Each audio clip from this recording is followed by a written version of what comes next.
Bismillahirrahmanirrahim. Assalamualaikum warahmatullahi wabarakatuh. Welcome back to my channel. Berjumpa lagi bersama saya Muhammad Rasulullah Sinandar Putra Usuma di sini. Di video kali ini saya akan menjelaskan saya gagal berangkat ke Korea lah mas bro. Yaitu bisa dikatakan kehilangan momentum lah. Jadi di video kali ini saya beri judul dengan tahun 2005 saya kehilangan momentum. Mas bro. Jadi begini mas bro, saya cerita panjang lebar lah mas bro. Pada tahun 2005 saya pulang dari Malaysia itu, teman saya itu menawarkan, katanya ini ada job untuk negara Korea. Nah terus pada waktu itu saya ajak teman yang lain, langsung bergas menuju ke kantor Depnaker Indramayu lah langsung. Nah langsung saya ketemu sama pas siapa itu saya nggak tahu, sampai lupa. Di Depnaker Indramayu, terus saya langsung tanya-tanya, itu memang dia bisa katanya.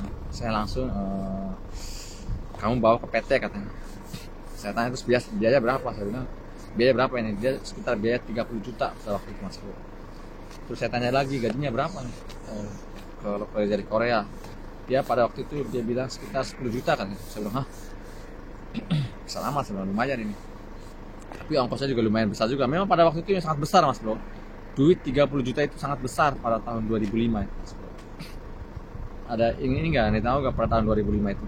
Kalian ada di mana tahun 2005? Jadi tahun 2005 itu mas bro itu benar sangat pas lah. Saya pas pulang dari Malaysia itu. Terus pada waktu itu pergi ke Korea itu nggak susah sekarang ini, nggak. Tanpa tes mas bro, tanpa dites mas bro. Kita daftar, ada duit sekitar 30 juta itu langsung berangkat ke Korea. Nggak ribet nggak pada waktu itu. Nah pada waktu itu saya sebenarnya minat itu, saya sebenarnya berminat ke Korea, cuma pada waktu itu saya masih berpikir dulu kan, saya pengen ngajak teman lah kayak gitu, biar ada teman ya waktu pas mau proses. Sambil mikir-mikir tuh saya juga usaha lah, mau buka usaha. Nah setelah usaha saya bangkrut, baru saya terpikir pengen kerja Korea dan duit pun sudah. Dan itulah namanya jangan udah kehilangan momentum. Sebenarnya saya waktu itu juga udah masih berminat tahun 2006 juga udah mulai saya udah menggebu-gebu, cuma seribu sayang kan bentuk dengan dana lah, karena dana saya dibuat pakai usaha dan usaha tidak menjadi lah mas bro. Ya itulah mas bro yang yang saya kehilangan momentum pada tahun 2005 itu. Nah apabila saya duit sudah punya, sekarang saya pada waktu itu juga saya kerja di Taiwan itu banyak ngomong, kenapa mas katanya nggak ke Jepang atau kenapa nggak Jepang ke Korea aja katanya mas, yang gajinya lebih tinggi kan dibanding Taiwan. Saya bilang mas bro, walaupun punya duit ratusan juta pun mas bro itu nggak menjamin kalian bisa berangkat ke Korea itu. Jadi nggak segampang itu, nggak segampang yang kita omongkan, nggak segampang belikan tangan mas bro, harus melalui tes itu yang menyebabkan susah itu ke Korea itu.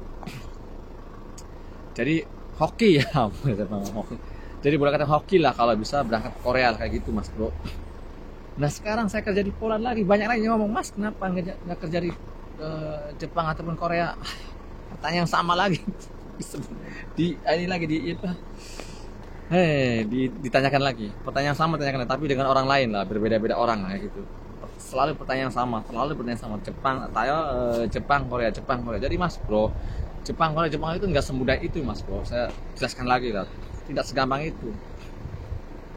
Saya dengar juga kan dari teman saya itu, pemerintah Korea itu hanya memberikan kuota 4.000 orang dalam setahun kan dulu itu, sebelum corona lah mungkin.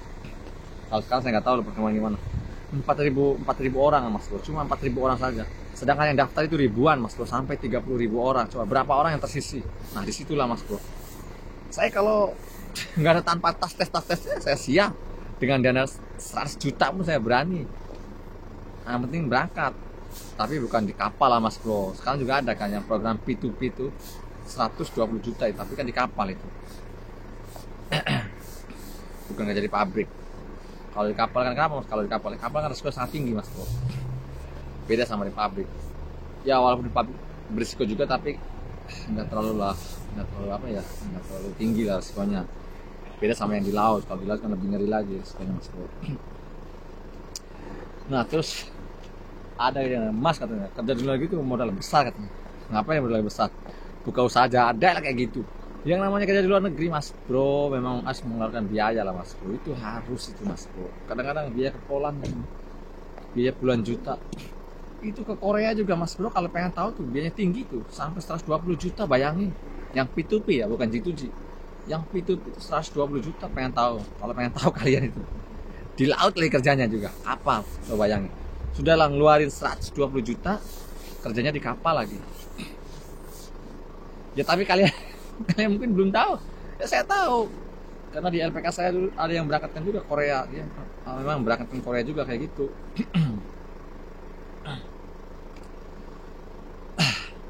Tak sampai di mana tadi tuh. Jadi gitulah mas bro. Kerja itu ya sampai lupa kerjanya sebentar. Lupa lagi deh.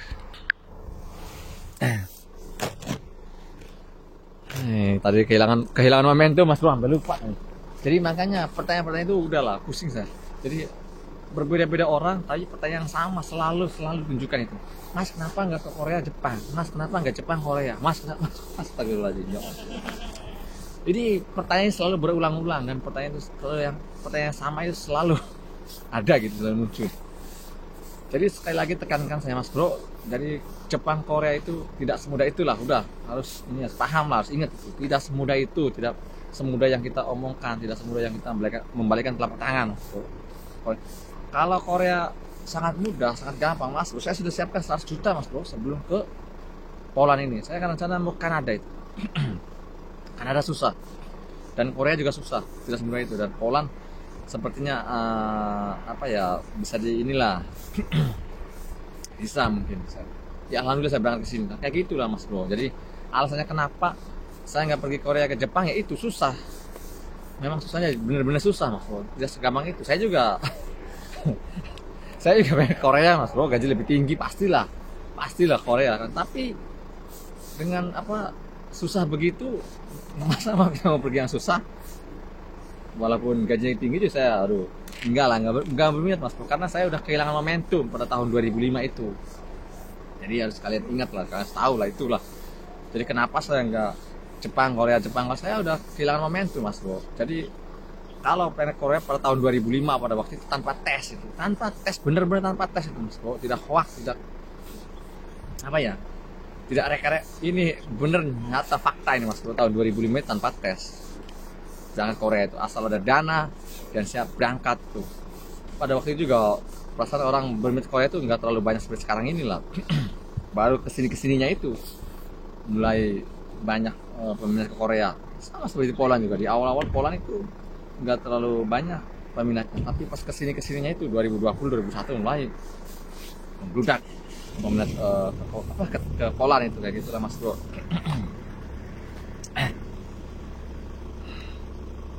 Jadi ya begitulah mas bro, alasannya kenapa tidak kerja di Jepang Korea itu ya karena susah tadi tuh mas bro. Jadi di samping itu juga banyak kan yang ex Korea Jepang Korea juga pada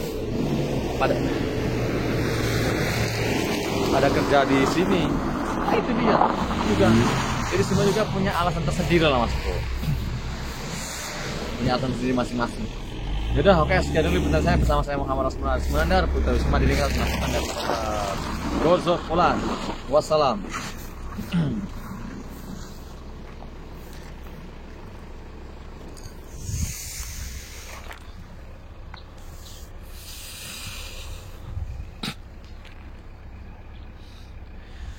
Jadi kenapa tidak bekerja di Korea Jepang ya begitulah mas bro, alasannya yaitu sangat susah prosesnya dan sangat susah. Jadi peluangnya sangat tipis untuk bekerja di Korea mas bro. Wassalam. Wassalam.